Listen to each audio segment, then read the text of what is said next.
Pastor, irmãos, no livro de Hebreus, capítulo 12, eu quero ler para vocês os primeiros 2 versículos. Vocês podem ficar sentados mesmo? E fica na meditação, acompanhando. Teremos outros versículos a pronunciar, mas o básico será esses 2 aqui.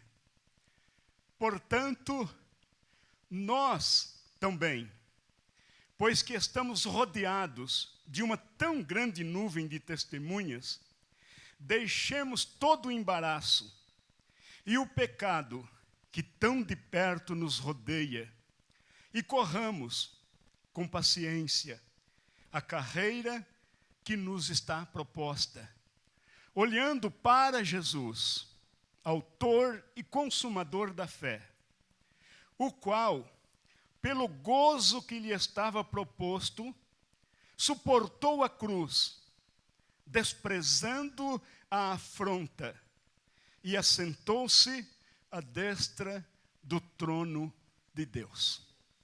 Aleluia. Louvado seja o nome do nosso querido Salvador. Como há um propósito para todas as coisas, aqui nós temos um propósito alcançado pelo Senhor, pelo gozo que lhe estava proposto, futuramente, alguma coisa futura. Pelo gozo que lhe estava proposto, ele fez o que devia ser feito e correu a carreira com honra e com dignidade. Porque em um determinado dia lá da eternidade, João registrou no capítulo 3, versículo 17, mas uma palavra muito antiga, quando fala que Deus enviou o seu Filho. Quando foi que Deus enviou o seu Filho? Não foi depois da caída do homem, nem quando o mundo estava infestado de pecadores, e então ele se compadece e vai lá. Deus enviou o seu Filho ao mundo, logo no princípio, para a construção do mesmo. Certamente como Deus, ele que não vive no passado e também ele não tem um futuro a ser visto, pelo contrário, ele já está lá, em qualquer tempo do futuro, ele já sabe todas as coisas. Então, certamente, quando ele bate no ombro do seu filho, e lhe apresenta o projeto, olha, não é brincadeira. Se ele olhasse diretamente para mim, ele diria, não vou não. O homem não está tendo a correspondência à altura da obra que ele tem realizado, que ele fundou, ele estabeleceu. Uma obra excepcional, a ponto até mesmo de me salvar. Aí então eu fico pensando, a coisa não foi brincadeira. Ele bate nas costas de seu filho, abraça no ombro e diz, vamos lá. E então ele vem, constrói tudo isso, uma coisa magnífica. Quando a gente vê a terra, né, no seu curso, né, como ela faz isso, não para. Ela gira sobre o seu próprio eixo e translada ao redor do sol. As estrelas, né, as cadentes, todas as coisas que se movimentam nesse mundo de então e que você não vê uma mão, uma alavanca ou qualquer coisa nesse sentido que faz essas coisas se moverem. Quando o mar, com todo o seu ímpeto, bravio e que vem na praia levando aquela onda grande, chega no limite, ela para e volta. Há um poder excepcional sobre o mundo em que vivemos. E de repente a gente não começa a ver isso em sinal de agradecimento. No Salmo 19, parece que Davi está deitado assim no chão, olhando lá para cima e dizendo, os céus manifestam a obra de Deus. E o firmamento anuncia as obras de suas mãos. Uma coisa interessante de você meditar. Por que tudo isso? Bem, hoje para nós é um dia especial. Está dizendo que todas as vezes que nós estivermos ao redor desta mesa, nós lembramos a morte dele até que ele venha. E certamente ele virá. Em um determinado momento, para tomar sobre si a sua igreja, para que esteja onde quer que ele estiver, ali estaremos nós também. Hoje, em pleno século XXI que nós estamos vivendo aí, após a morte do Filho de Deus, a cruz tem ganho assim um destaque no meio cristão. A sua origem procede lá dos persas, dos fenícios, pessoas ruins, né, que têm como visão trazer sofrimento para terceiros. A palavra latina crucifigo significa cravo numa cruz. A palavra grega stauron, grega, significa instrumento de suplício, patíbulo, feito de madeira. Necessário ser feito de madeira. E nós vamos entender isso pelos escritos sagrados. Por que de madeira? Quando você pode fazer de qualquer outro tipo de material. Mas nós vamos ver que há um porquê disso tudo. No nosso meio, você conhece, por exemplo, a cruz de Cussata. É a cruz de Santo André, aquela que é um X. A cruz comissa é a cruz de Santo Antônio, aquela que tem o pau na vertical e na horizontal bem em cima, né? Lá no topo mesmo desse vertical. Tem a cruz que a gente conhece, a latina, a cruz em missa. É um T minúsculo, né? A de Santo Antônio é um T maiúsculo. E a que nós conhecemos é um T minúsculo. Você corta o risco vertical ali um pouco mais abaixo do teto. E a cruz grega? A cruz grega é um sinal de adição. Lembra? 1 mais 1, então aquele 1 é a cruz grega que eles têm projetado. E para nós, que costumamos ler a palavra do Senhor, no Antigo Testamento, entre os israelitas, a palavra al-etze. Essa palavra al-etze significa pendurado no madeiro. Se você ler, por exemplo, Deuteronômio 21, a partir do versículo 18 até o 23, você tem ali uma orientação da parte do Senhor, estabelecendo isso como lei.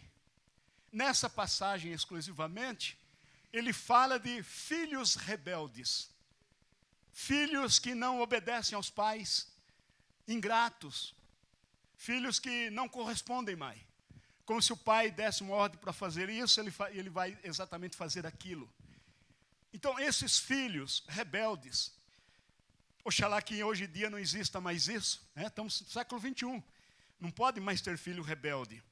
Esses filhos rebeldes, o pai tomava ele pelo braço e levava perante os anciãos. E os anciãos julgavam esse filho rebelde. E por ele ser rebelde, era levado nas esquinas e a cidade, os homens da cidade, o apedrejavam até morrer, pelo fato de ser um filho rebelde. Quando os mandamentos registram isso, honra teu pai e tua mãe, para quê? Para que te vá bem na face da terra. É um mandamento com promessa. A honra aos pais e às mães faz com que o garoto cresça e ganhe maturação, desenvolva e se casa e vê a sua geração pela segunda, terceira, até quarta geração. Porque é obediente. Mas o filho desobediente dessa passagem é levado pelos homens da cidade e matam ele apedrejado. Muito bem. Uma vez morto, é que agora pega-se o corpo dele e dependura em um madeiro. Quando um morto é pendurado num madeiro, ele fica lá, dependendo da hora que ele é morto, ele fica lá até o sol se pôr. Por que ele fica lá pendurado no madeiro? Para exposição.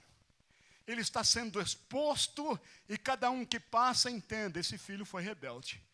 Logo ele foi julgado e os anciãos consideraram ele maldito. Então, essa maldição de alguém ser pendurado no madeiro é isso. Ele é morto primeiro, apedrejado. Era assim que os israelitas tiravam a vida de alguém, apedrejado. Podia ser adultério, podia ser crime, podia ser o que fosse. Primeiro apedrejava e matava o indivíduo. É julgado maldito? Então pendura-se no madeiro até o final do dia. Então essa exposição deixava bem claro para a sociedade da época que aquele indivíduo é maldito de Deus.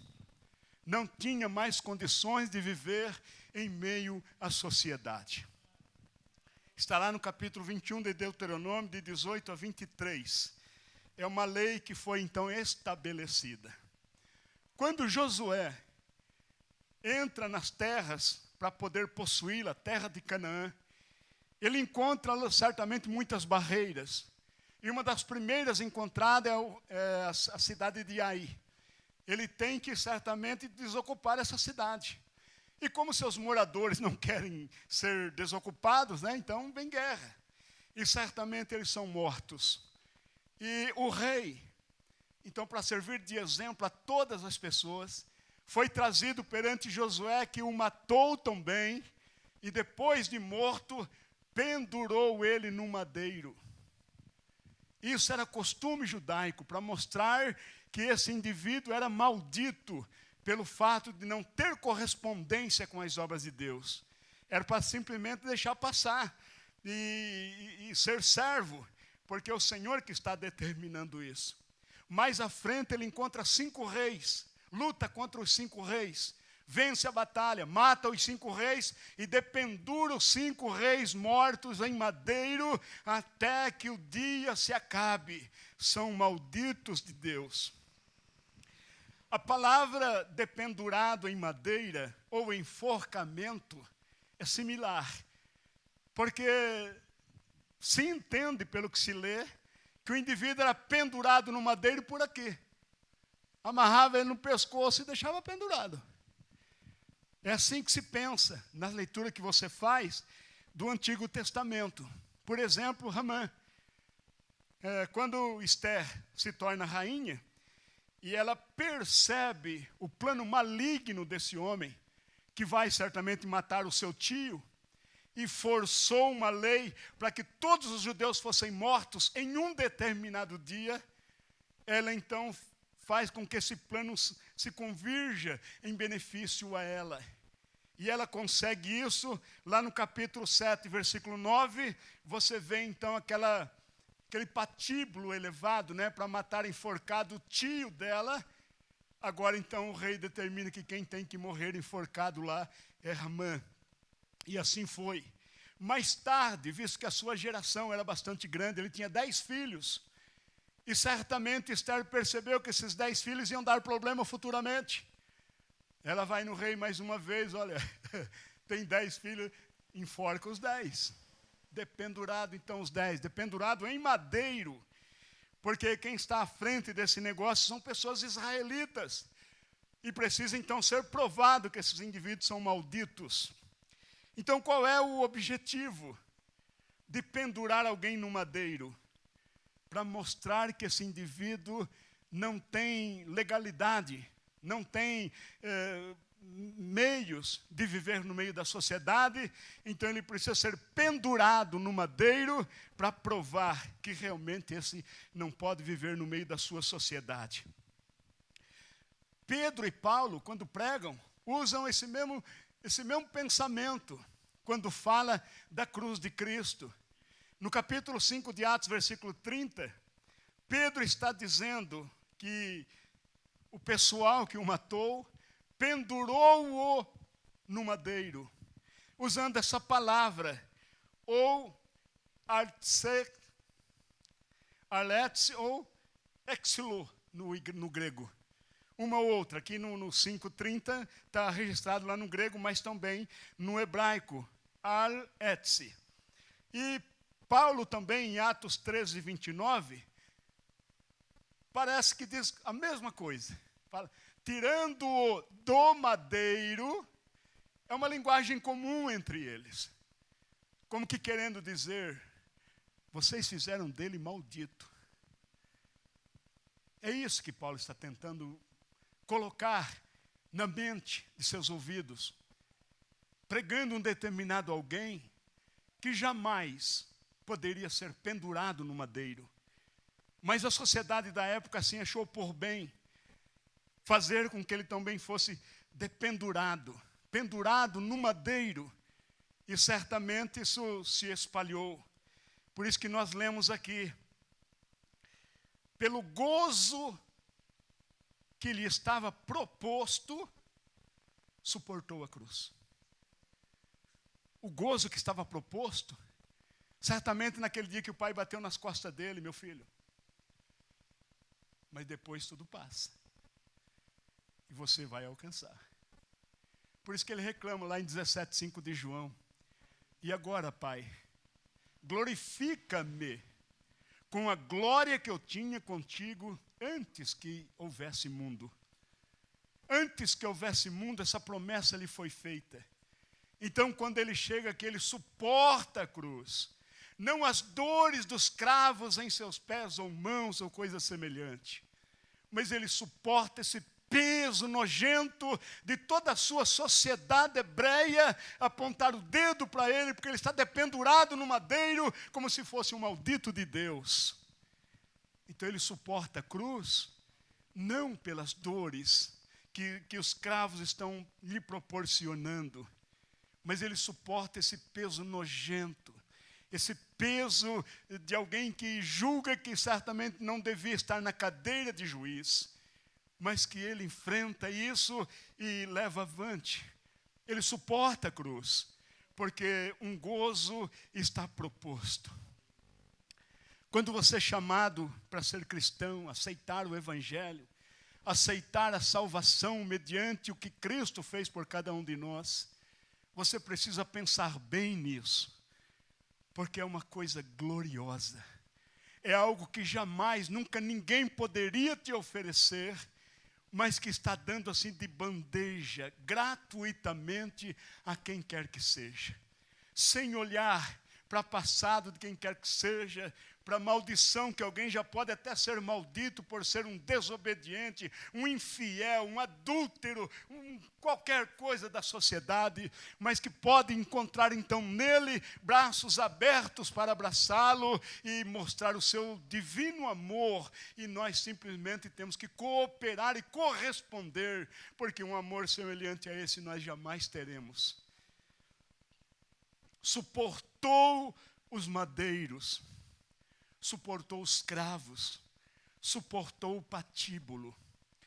No pensamento grego, o patíbulo é aquela parte transversal no horizontal da cruz. Certamente quando a gente vê filmes, alguém pregando e fala de cruz, a gente pensa em duas madeiras, né, cruzadas ali e tal, e que alguém carrega.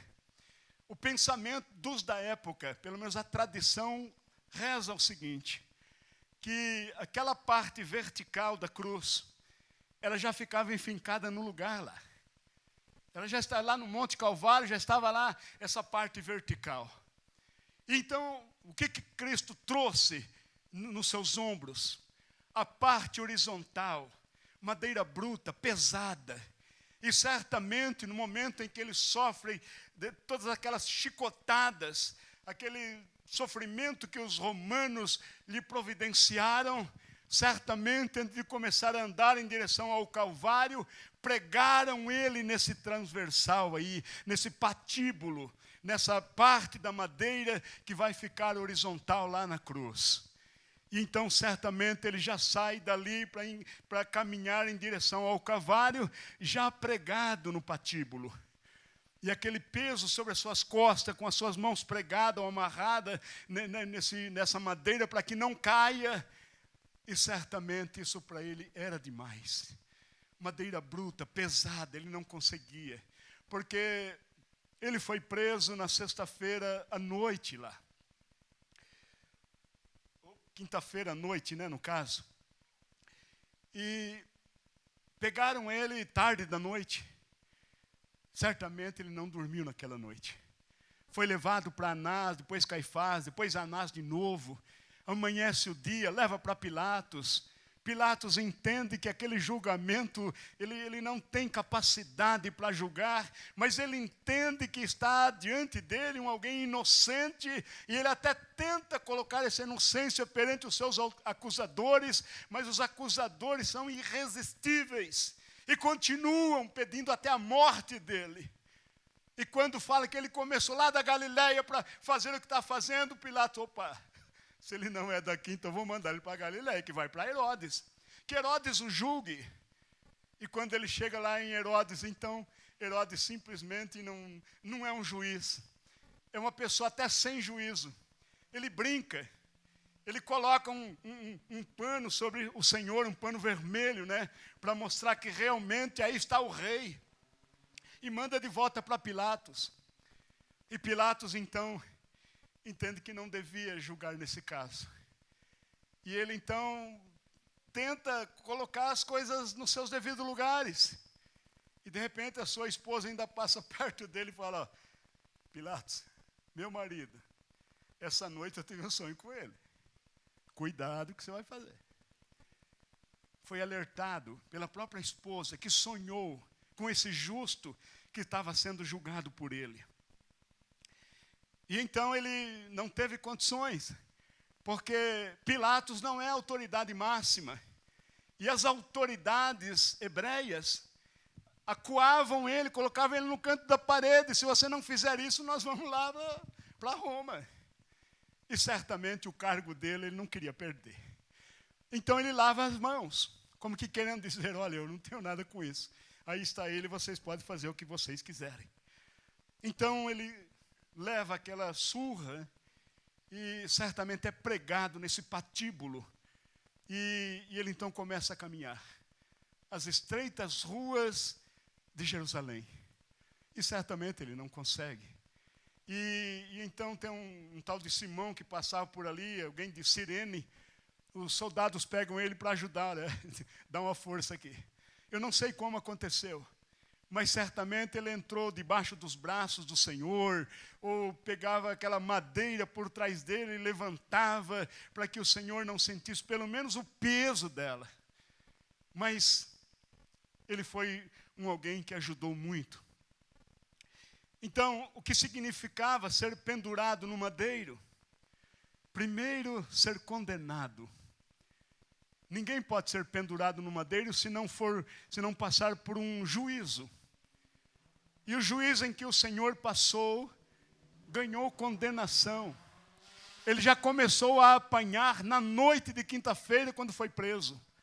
Os soldados já batiam nele em caminho à casa de Anás, de Caifás e depois de Pilatos. E ele então sofreu horrendamente na mão desses algozes seus. Alguma coisa que traz alegria para a gente. Quando você lê o Apocalipse capítulo 1, versículo 7 e 8. Eis que ele vem com as nuvens, e todo olho o verá, até mesmo aqueles que o traspassaram.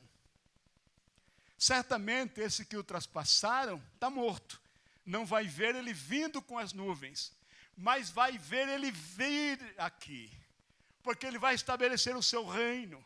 Ele vai dar a ordem para essa segunda ressurreição acontecer. E esses algozes terão que sair da morte e passar perante ele lá. E ele só vai dizer, lembra-se de mim? Lembra-se de mim? Quando você diz, profetiza quem te bateu. Você me bateu por trás. Você vedou meus olhos e me bateu com uma cana na cabeça. Eu sei quem é você. Claro que ele sabe. Como quem bateu sabe quem é ele também. Ele tinha então que ser condenado. E foi uma condenação muito rápida. Porque condenado pelo povo hebreu durante a madrugada. Não tem nenhum tribunal, não tem fórum aberto, não tem nada. Não, nós vamos julgar ele aqui na casa de Anás e de Caifás. E recebeu o julgamento ali. Isso então já é contra a lei. Mas foi condenado ali.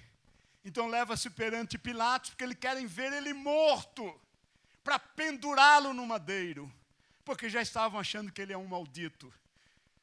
E então chega para Pilatos, Pilatos faz aquilo que não queria condená-lo. Não, você tem que condená-lo.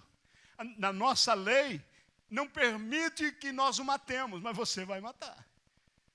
Então queria ele morto, porque pela cúpula hebreia, ele já tinha sido condenado.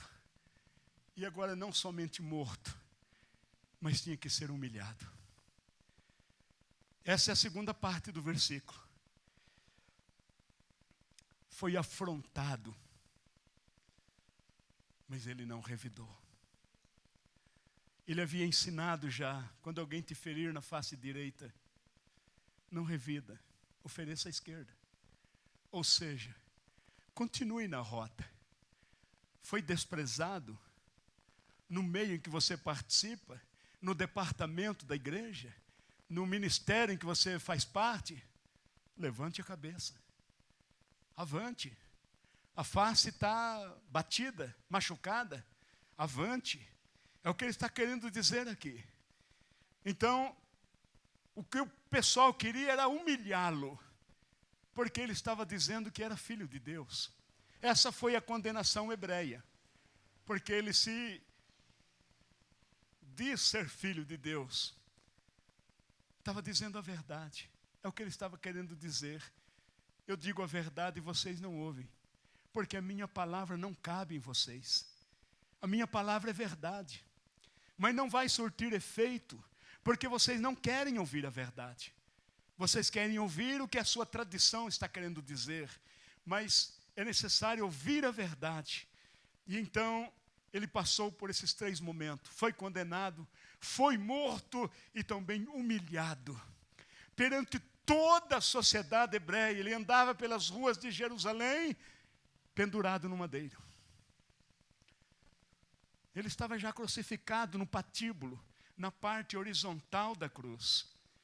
Já estava pendurado. Então, quando ele passava pelas ruas de Jerusalém, o pessoal das janelas, das ruas, dos montes, das árvores, olhava nele e aquela condenação. Aí está alguém que é maldito de Deus. Mas não sabiam o que estavam fazendo. Foi levado perante os anciões Anás, Caifás, Herodes, Pilatos e carregou seu próprio madeiro. Simão Cirineu foi chamado para ajudar, mas não podia tirar dos ombros dele, das mãos dele, ele estava pregado já nessa madeira. E ele tinha que carregar por toda a rua de Jerusalém, estar dependurado nela. Então, o instrumento de madeira era a moldura que projetava o condenado. Aí está um condenado. É isso que o povo de Israel queria mostrar para a sua sociedade hebreia. Aqui está o condenado. No capítulo 11 de João, estão ali em conferência a cúpula governadora, que não é bem uma cúpula governadora, está sob o jugo de Roma. Mas o sinédrio é uma realidade. Ali tem, por exemplo, o senador, né, José, tem o príncipe lá que Jesus diz, você é príncipe e não entende o que eu estou falando, Nicodemos lá, e tantos outros que formavam essa cúpula governadora, mas que eram submissos a Roma. E nesse capítulo 11 de João, todo mundo dizia muitas coisas. São 71 membros. Essa cúpula do sinédrio. Então o sumo sacerdote se levanta e diz, vocês não sabem o que estão falando. Cala a boca todo mundo aí. O que importa é que um morra pela nação e a nação inteira não pereça. É isso que eles queriam. Matar Jesus para a nação continuar de pé. Mas eles não estavam presentes. Quando Jesus entra montado naquele burrinho, e chega até o centro de Jerusalém e chora sobre ela. Jerusalém, Jerusalém, que matas e apedrejas os que te são enviados. Quantas vezes eu quis ajudar vocês, livrar vocês dessa coisa que está por vir aí. Como pregou João Batista lá no Rio Jordão. Raça de víboras. Quem incitou vocês a fugir da ira que está para vir? A ira vai vir. Quem está incitando vocês a fugir disso? Então ele chora e diz, a sua casa vai ficar deserta. quer matar um para livrar toda a nação, não vai livrar toda a nação. Aí é que vai piorar a situação, como piorou. No ano 70, você procurava um hebreu dentro de Canaã, não achava. Não tinha mais. Foi todo mundo expulso. Os que ficaram como escravos deles todos. Suportou o madeiro. Não a dor do cravo, mas a dor da humilhação.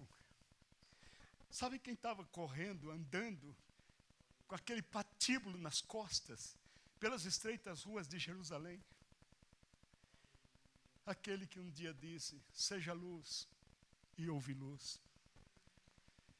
Aquele que disse, haja luminares, e você vê tantas estrelas espalhadas no nosso universo hoje. Não sabiam o que estavam fazendo.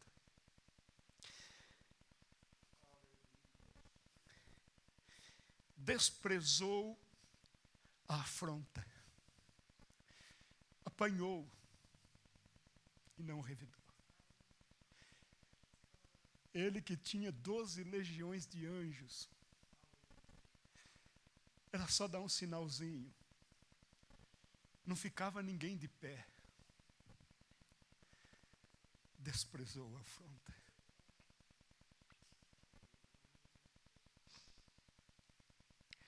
Não fez caso da ignomínia, da desonra.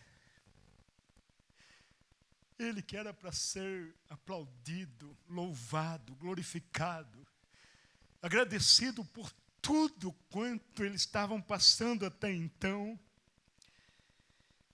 ele estava sofrendo a infâmia desse povo.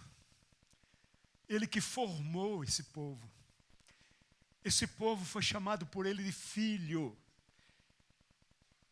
Porque não foi a gênese de Abraão que formou Isaac. Não. Isaac não tinha condições. Mas por que ele sofre então essa desonra, essa infâmia? Porque reconciliaria o homem com Deus. Efésios 2,16. Porque faria paz, traria paz aos homens pelo sangue da sua cruz. Colossenses 1,20. Cravaria na cruz a nossa dívida. Ao bater no ombro, vai lá, meu filho. Se olhasse para mim, diz não. O Antônio Correia deve muito. O preço dele é demais. Mas ele não fez isso, não teve negativa. Ele simplesmente disse, sim, Senhor. Nos livraria da maldição da lei. Gálatas 3,13. Essa maldição da lei, de alguém ser dependurado no madeiro depois de morto. Essa maldição não existe mais. Alguém pode hoje ser dependurado em madeira em qualquer lugar do mundo. Não é mais maldito de Deus. Porque isso o Senhor já não vai mais homologar, isso já não é mais registrado. Em lugar nenhum, em cartório nenhum é registrado isso. Porque não é mais aceito. Essa lei da maldição sobre aquele que está sobre o madeiro já não existe mais. Como disse Paulo, longe de mim gloriar-me, a não ser, aleluia, a não ser na cruz de nosso Salvador. Por que se gloriar nessa cruz? Ali está o sofrimento dele, onde ele foi dependurado, considerado maldito de Deus, mas que para você se torna o Salvador, o seu Senhor. Aquele que você hoje precisa fazer como fez Tomé, quando o viu ali reluzente na sua frente, em que ele abre o seu casaco para mostrar para Tomé quem era ele. Tomé dobra os joelhos e diz, Senhor meu e Deus meu. É isso que ele é para você. Ele não é um qualquer. Ele suportou essa afronta, essa ignomínia, essa maldade. Porque o objetivo dele era nos reconciliar com Ele mesmo. Longe de mim gloriar-me, a não ser na cruz. Então glorie-se na cruz. Assuma a sua. Você não vai ser maldito por carregar a sua cruz.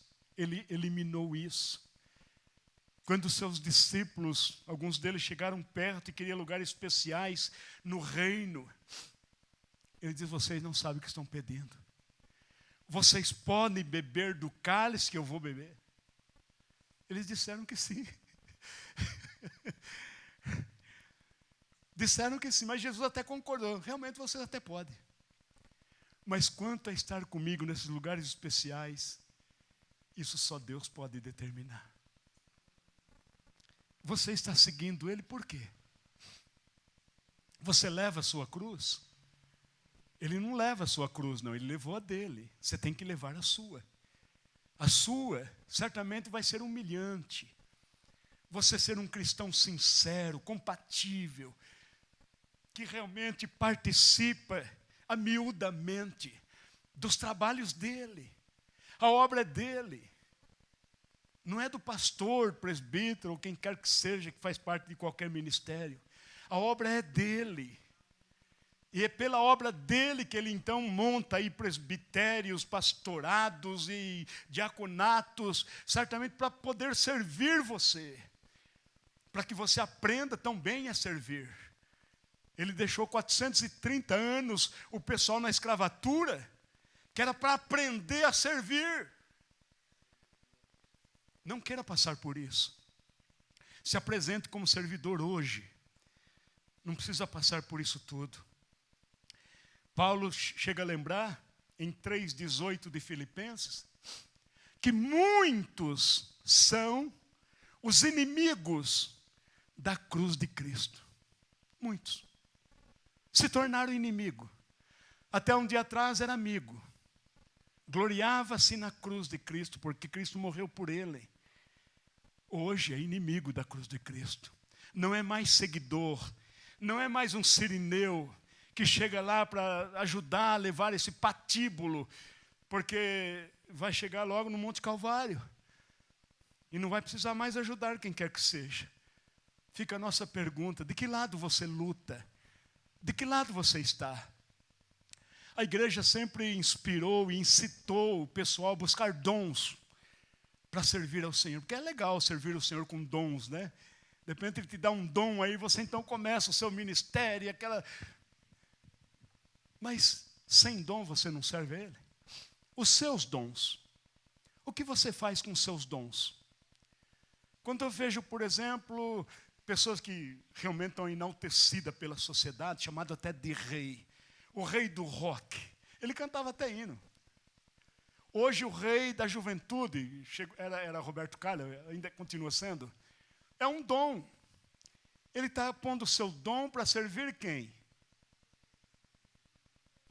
O seu dom, você serve quem? A maioria das pessoas usa os seus próprios dons para tirar proveito para si. Não oferece os seus dons para o Senhor. Ó, Senhor, eu não sei nada, eu só sei aquela coisinha. Vai fazer aquela coisinha para Ele. Mas o que a gente quer é se despontar. Hoje eu tentei ver uma notícia em algum lugar. Todos os canais que eu colocava falavam de alguém que morreu aí num avião. Eu nunca tinha ouvido falar dessa pessoa. Sinceramente, para mim foi novidade. Colocava no canal de reportagem, todos eles falando a mesma coisa. Puxa, essa pessoa era realmente bastante querida no meio da sociedade. Eu, pelo menos, nunca ouvi falar. Não faço parte do meio também, claro que eu nunca iria mesmo ouvir, não é verdade? Mas são pessoas que usam os seus dons, porque todos nós temos dons. Mas achamos por bem, muitas vezes, enterrar em relação a Cristo. Não, eu não sei mais fazer isso, eu não quero mais fazer isso. Enterra o dom, o seu dom, porque todos nós temos.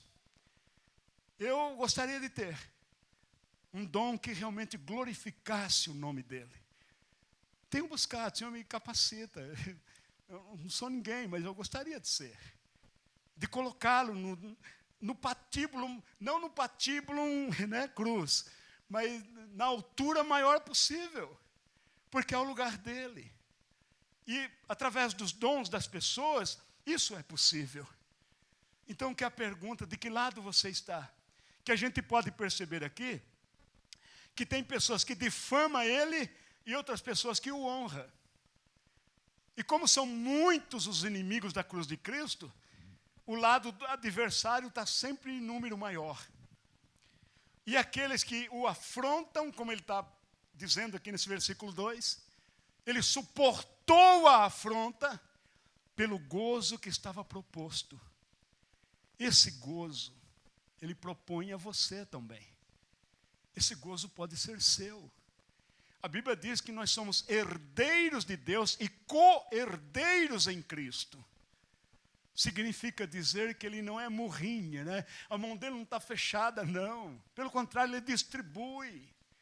Ele quer ver você abastado, feliz, contente, produzindo paz no seu interior, porque ele te ama.